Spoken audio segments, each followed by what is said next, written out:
우리가 죄를 짓지 않으면 제일 좋습니다만은 죄를 지었다고 할지라도 철저하게 진심으로 하나님 앞에 회개하고 그리고 돌이키면 됩니다.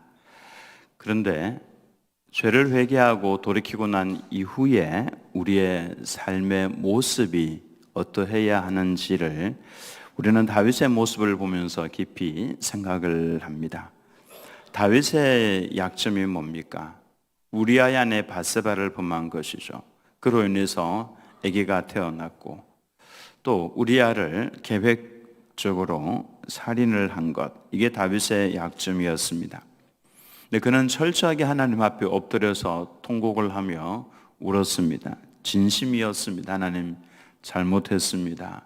다시는 이러한 죄를 범하지 않겠습니다. 그는 철저하게 회개하고 하나님께서도 그를 용서해 주셨습니다. 그러면 그것으로 다 된 것인데 그 다음에 나타났던 다윗의 행동은 사실 우리가 조금 이해하기 힘들고, 그리고 이럴 때 저 소리는 굉장히 크게 들리죠.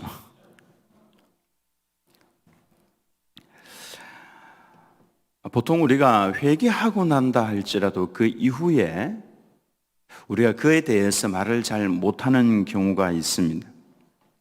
암논이 그의 배다른 여동생을 범했을 때에 다윗은 당연히 암논을 불러서 야단을 많이 쳐야 합니다.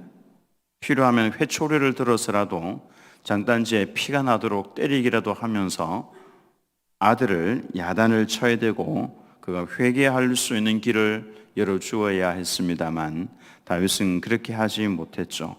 아무 말도 하지 않았습니다.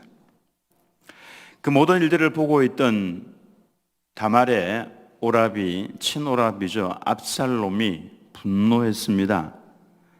숨기고 있다가 나중에 암논 자신의 그 배다른 형을 죽입니다.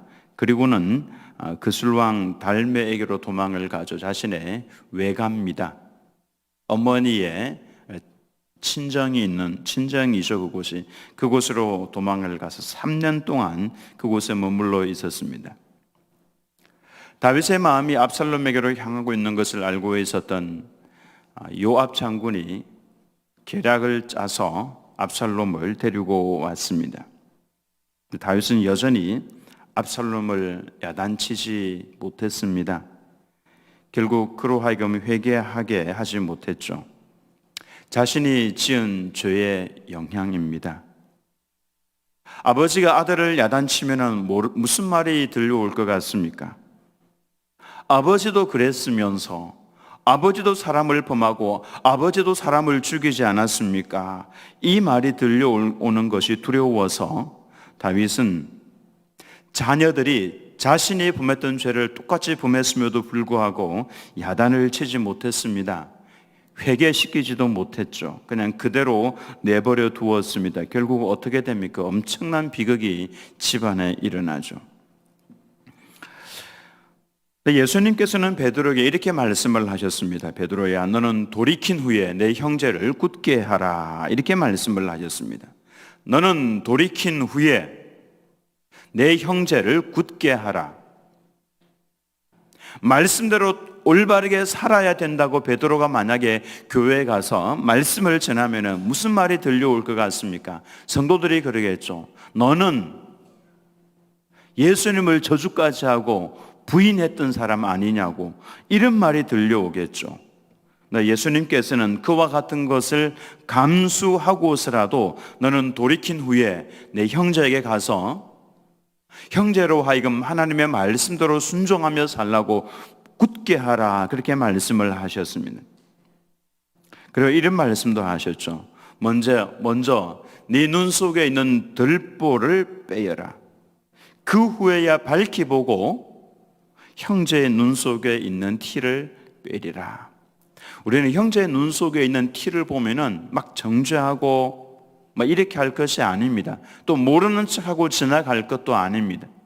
그냥 그대로 내버려 두면은 그 형제는 더 잘못된 길로 나갈 수밖에 없는 것이죠. 그때는 어떻게 해야 되는가? 나를 돌아보라고 하는 것입니다. 나를 돌아보면 내 속에는 티가 아니라 들보가 들어있는 것을 발견을 하게 되는 것이죠. 그러면 그 들보 때문에 하나님 앞에 통곡을 하고 울면서, 하나님, 다른 사람의 눈에 있는 티는 잘 보면서 내 속에 있는 이와 같은 들보는 보지 못하고 있는 죄인입니다. 통곡을 하고 나면 어떤 마음이 되겠습니까? 형제에 대해서 교만하지 않겠죠. 그 형제의 눈 속에 있는 그 티를 이야기를 해줄 수 있습니다. 사랑으로 하라, 그 말씀입니다. 그러니 우리가 하나님 앞에 철저하게 회개했다면은 자신의 과거 때문에 주눅이 들어있지 말라는 그 말씀입니다. 주눅이 들어있지 말고 명확하게 이야기를 해주어서 그로 하여금 돌이키게 해주는 이 역할을 우리가 해야 된다라고 하는 것입니다. 다윗이 못했던 부분이 바로 딱 이 대목이었습니다. 회개하지 않았던 압살롬을 그냥 받아주었죠.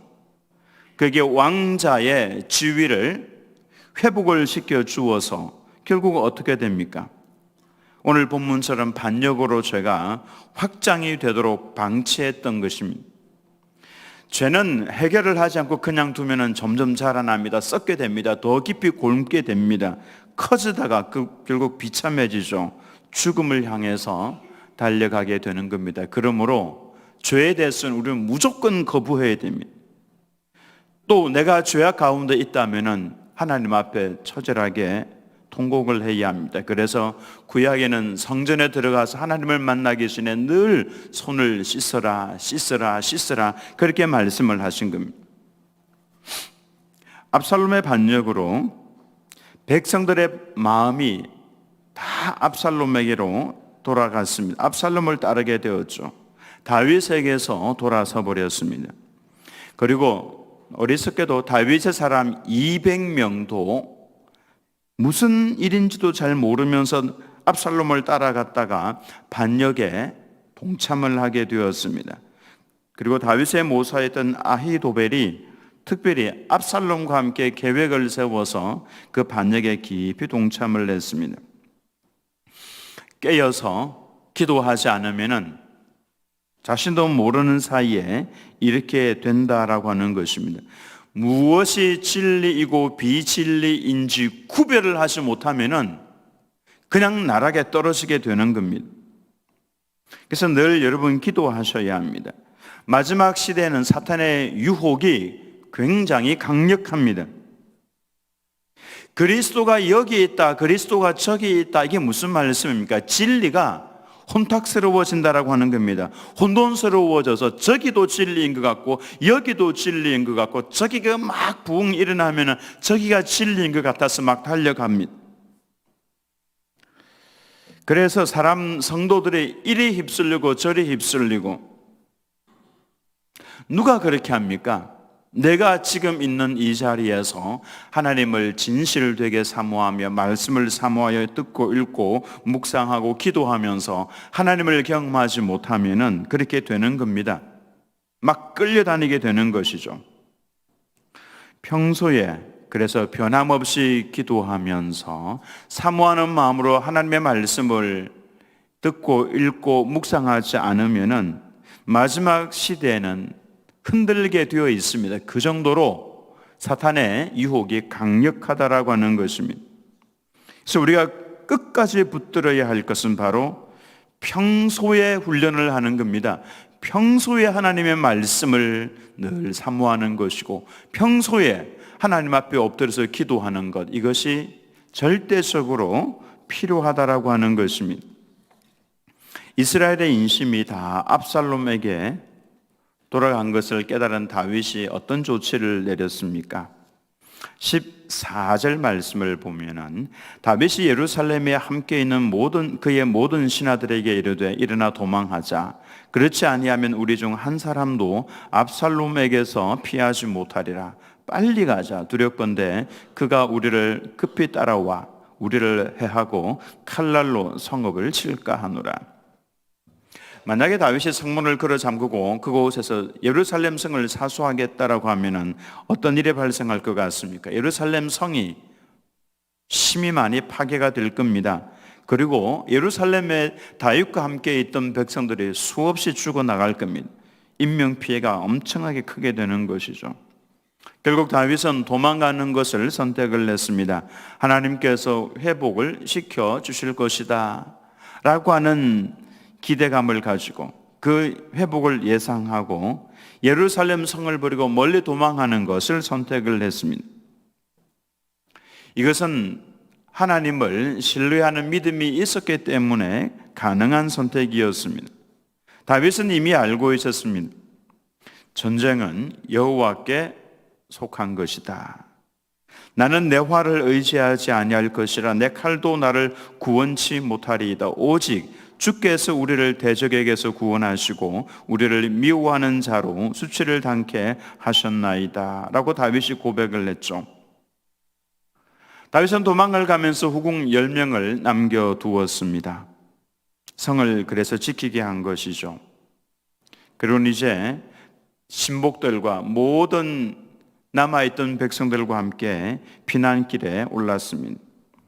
남자를 남겨둔 것이 아니라 후궁, 즉 여자 10명을 남겨둔 것은 다윗이 아들 압살롬과의 충돌을 피하기 위해서 애를 많이 썼다라고 하는 것을 알 수가 있습니다. 남자들을 남겨두었으면 아마도 압살롬이 끌어내어서 그들을 다 죽였을 겁니다. 근데 제가 이제 집중해서 말씀을 보았던 것은 피난 가는 사람들 중에 특별히 하나님께서 기록을 하고 있는 부류의 사람들이 있다라고 하는 것입니다. 18절 말씀인데요.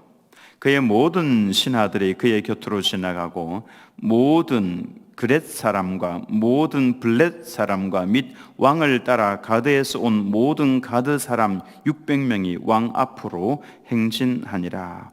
여기 나오는 지명 3개가 있습니다. 그렛, 블렛, 가드입니다. 근데 이 세 지명은 다 블렛의 지역입니다. 그렛, 블렛 사람, 이 사람들은 전부 다 블렛의 사람들입니다. 이들은 블레셋 사람들 중에 있으면서 하나님을 경외하며 섬기는 사람들이었습니다. 그래서 하나님의 백성이 되어서 이스라엘인들과 함께 예루살렘에서 살고 있던 사람들입니다. 이들이 역경 중에 있는 다윗과 함께 피난길에 올랐습니다. 그리고 가드 사람 600명, 이들의 대장은 이때입니다. 이때와 그의 사람 600명, 이들은 바로 며칠 전에 다윗에게로 블레셋 왕에게 쫓겨서 망명을 온 사람들입니다. 그러니까 이 세 지역 사람들이 전부 다 블레셋 사람들임을 알 수가 있습니다. 이처럼 이방인들 중에서 도망을 친 사람들이 역경 중에 있는 다윗을 따라 나섰다라고 하는 것은 이 다윗이 신앙적인 면에 있어서나 인격적인 면에 있어서나 정치적인 면에 있어서 이들을 선대했다라고 하는 것을 알 수가 있죠. 이렇게 볼 때에 다윗이 이방인들을 대하는 모습이 우리가 예수님 시대에 알고 있던 모습과는 완전히 다르다라고 하는 것을 알 수 있죠. 예수님 시대에는 어떻게 했습니까? 이방인들을 마치 지옥의 땔감 정도로 취급을 했습니다. 사람 취급을 하지 않았었죠. 그들이 살고 있는 곳에는 가지도 않았을 뿐더러 그들과 상종 자체도 하지 않았습니다마는 구약의 우리 믿음의 아름다운 선배인 다윗은 그리하지 아니했죠. 그들을 반갑게 맞이했었고 그들과 함께 먹고 함께 싸우고 함께 생활하는 모습을 알 수가 있습니다. 그 대표적인 사람이 바로 햇사람 우리아입니다. 다윗의 충성스러운 장군이었습니다. 햇사람 그러면은 그 히타이트 족속으로 가나안에 하나님께서 다 멸하라고 시켰던 사람들 아닙니까? 그 이방인들인데 그가 하나님을 경외하며 섬기면서 돌아왔을 때에 다윗은 그를 자신의 장수로 삼았습니다. 다윗이 이때에게 그러죠. 이때야 너는 어제 왔는데 내 상황이 이렇게 비참해서 미안하구나. 너는 나와 함께 가지 않아도 괜찮고 이곳에 남아 있어도 된다. 압살롬이 너를 대적하지는 않을 것이다. 그러니 너는 여기에 남아 있으라. 여기에 대한 이때의 대답, 그 이때의 대답은 참으로 놀라운 말씀입니다. 21절 말씀이죠. 같이 한번 읽겠습니다. 시작. 이때가 왕께 대답하여 이르되 여호와의 살아계심과 내 주 왕의 살아계심으로 맹세하옵나니 진실로 내 주 왕께서 어느 곳에 계시든지 사나 죽으나 종도 그곳에 있겠나이다 하니. 이때가 여호와의 이름으로 맹세를 한, 자신의 신으로 맹세를 한 것이 아니라 여호와의 이름으로 맹세합니다. 그는 여호와 하나님을 다른 여타 블레셋 사람들, 예루살렘으로 돌아온 블레셋 사람들과 같이 하나님을 경외하며 섬겼던 이방인임을 알 수가 있습니다. 역경 중에 있더라도 믿음의 길을 따라가는 것이 순경에서 악인의 길을 따라가는 것보다도 훨씬 낫다라고 하는 것을 이때를 보면 알 수 있습니다. 이때는 바로 우리의 모습을 보여주는 것이죠. 환난과 핍박 중에서도 성도는 신앙의 길을 선택을 해야 합니다. 당장 눈앞에 보이는 부와 명예를 선택을 하면은 잠시 후에 그는 멸망의 길 위에 서 있을 겁니다. 그래서 우리는 잘 분별해야 합니다. 우리는 지금 한 치 앞도 알 수 없는 시대 가운데 있습니다. 아마도 제가 예상을 하기로 앞으로 전 세계 모든 나라들은 그렇게 좋은 길로 흘러가지는 않을 겁니다. 점점 나쁜 길로, 악한 길로 그렇게 흘러가게 되어 있습니다. 왜냐하면 요한계시록에 보면 알 수 있습니다. 이 666이라고는 표를 만약에 받지 않으면 무역을 못하게 할 것이고 매매를 못하게 할 것이고 그리고 목을 자를 것이라고 그렇게 성경 말씀에는 기록이 되어 있죠. 지금 우리가 살고 있는 평화의 시대, 자유민주주의 시대에서는 그런 표를 받지 않는다고 해서 목배임을 당하는 이런 일은 일어나지 않습니다.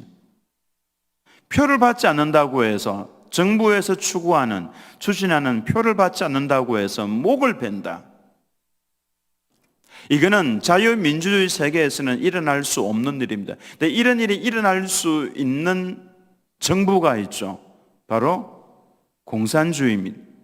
그리고 이슬람주의입니다.